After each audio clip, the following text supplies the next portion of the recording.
নির্বাচন ছাড়া আপনি গণতন্ত্রে যাবেন কেন? ফলে এই সরকারকে নির্বাচনে চাপ দিতে হবে কেন? নির্বাচন ছাড়া এই সরকার আর দিবেটা কি? গণ অভ্যুত্থান একটা আপনার প্রায় বিপ্লব স্কেলের গণ অভ্যুত্থান, ১.৫ বছর হয়ে গেছে। হয়ে যাওয়ার পরে এখন জুলাই সনদ নিয়ে কথা বলতে হয়, এখন সংস্কার নিয়ে কথা বলতে হয়। কথা বলতে হবে কেন? এগুলো তো বাস্তবায়ন হয়ে যাওয়ার কথা ছিল। তফসিল ঘোষণার আগেই রাজনৈতিক দলগুলো যেভাবে প্রার্থী ঘোষণা শুরু করছে, এটা আসলে কি নির্বাচনের জন্য সরকারকে এক ধরনের চাপ দেয় নাকি আসলে অন্য ধরনের রাজনৈতিক কোনো কৌশল? নির্বাচনের জন্য চাপ দিতে হবে কেন এই সরকারকে? মানে আপনি একটা গণ অভ্যুত্থানের পরে বাংলাদেশে একটা গণতান্ত্রিক প্রক্রিয়া ফিরতে হবে, এবং এই সরকার আসছে কেন? এই সরকার আসছে, এটা একটা ট্রানজিশনাল পিরিয়ডের মধ্যে আছি আমরা তো দীর্ঘ লম্বা সময় ফ্যাসিবাদের বিরুদ্ধে সংগ্রাম করার মধ্য দিয়ে আমরা গণতন্ত্রের একটা প্রাতিষ্ঠানিক রূপ চাই। তো প্রাতিষ্ঠানিক রূপে উঠবার জন্য নির্বাচন হলে একটা প্রাইমারি সিঁড়ি। নির্বাচন হইলেই দেশে একদম গণতন্ত্র রাতারাতি কায়েম হয়ে যায় সেটা বলছি না, কিন্তু নির্বাচন ছাড়া আপনি গণতন্ত্রে যাবেন কেন?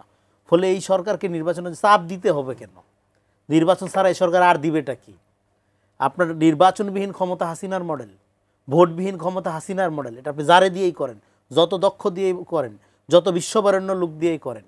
গণ অভ্যুত্থান একটা আপনার প্রায় বিপ্লব স্কেলের গণ অভ্যুত্থান, ১.৫ বছর হয়ে গেছে। হয়ে যাওয়ার পরে এখন জুলাই সনদ নিয়ে কথা বলতে হয়, এখন সংস্কার নিয়ে কথা বলতে হয়। কথা বলতে হবে কেন? এগুলো তো বাস্তবায়ন হয়ে যাওয়ার কথা ছিল এতদিন তো এটার রেজাল্ট জনগণ ভোগ করার কথা ছিল। জনগণ কি ভোগ করতেছে? এখন কি ঘুষ ছাড়া চাকরি হয়?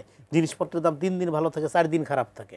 এখন হাসিনার আমলের কোন দুর্ভোগটা কমছে? হ্যাঁ, কিছু নতুন লোক উঠে আসছে, এবং কিন্তু বাংলাদেশের এই যে পাওয়ার ক্যাপচার্ড বাই এলিটস, সে অবস্থা থেকে কি আপনার মুক্ত হয়েছে? নুরুল হক নূরের মতো নেতারা কি ঝাঁকে ঝাঁকে উঠে আসতে পারতেছে? আপনার বছর ঘুরতে ঘুরতে তার উপর বিভৎস আক্রমণ করা হয়। হ্যাঁ, কোনোভাবেই তো তাদেরকে মানে পলিটিক্যাল ফিল্ডে যেটা হচ্ছে এখানে যেই আপনার মাফিয়াতন্ত্র, তার বাইরে একটা রুট লেভেল থেকে একটা সাধারণ ঘরের ছেলে এসে দেশকে লিড দিবে, স্বপ্ন দেখাবে, এই স্ট্রাকচারটা তো এখনও তৈরি করা যায় নাই।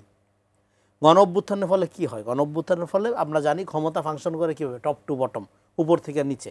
কিন্তু গণ অভ্যুত্থান যখন হয়ে যায় তখন এটা চেঞ্জ হয়ে যায়, ক্ষমতাটা বটম টু টপ হয়ে যায়, ক্ষমতা জনগণের হাতে চলে আসে। 5 তারিখে আপনি কী অর্জন করছেন? 5 তারিখে আমরা যেটা অর্জন করছি এটা সলিডারিটি। আমরা ধর্ম দেখি নেই, বর্ণ দেখি নেই, শ্রেণী দেখি নেই, পেশা দেখি নেই, রাজনৈতিক স্বার্থ দেখি নেই, কিচ্ছু দেখি না। আমরা বলছি না, এইভাবে গুলি করে মানুষ হত্যা চলতে পারে না। আমরা নেমে গেছি রাস্তায় জীবনের মায়া ত্যাগ করে। এই সলিডারিটি হলো আপনার ন্যাশন বিল্ডিংয়ের বুনিয়াদ। 5 তারিখে আপনি আর কিচ্ছু অর্জন করেন নাই ধরেন, কিন্তু এখন কি দেখা যাচ্ছে? এখন দেখা যাচ্ছে দলগুলো তাদের দলীয় হিস্সার লড়াই শুরু করে দিয়েছে। ক্যাবিনেট, সবার মাথায় ক্যাবিনেট, কারো মাথায় জনগণ নাই, কারো মাথায় পিপল নাই। 1.5 বছরে পিপলের সার্ভিস কোথায়?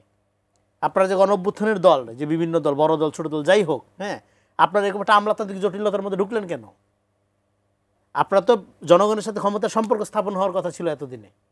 আজকে জনগণ যে হতাশ, এবং জুলাইয়ের নামে ব্ল্যাকমেলিং চলতেছে এক ধরনের। সেই কারণে আপনার প্রশ্নটা আমি প্রথমে হালকাভাবে উড়াই দিলেও এটার মেরিট আছে, যে সরকারকে এক ধরনের চাপ দেওয়ার পরিবেশ লাগবে কেন?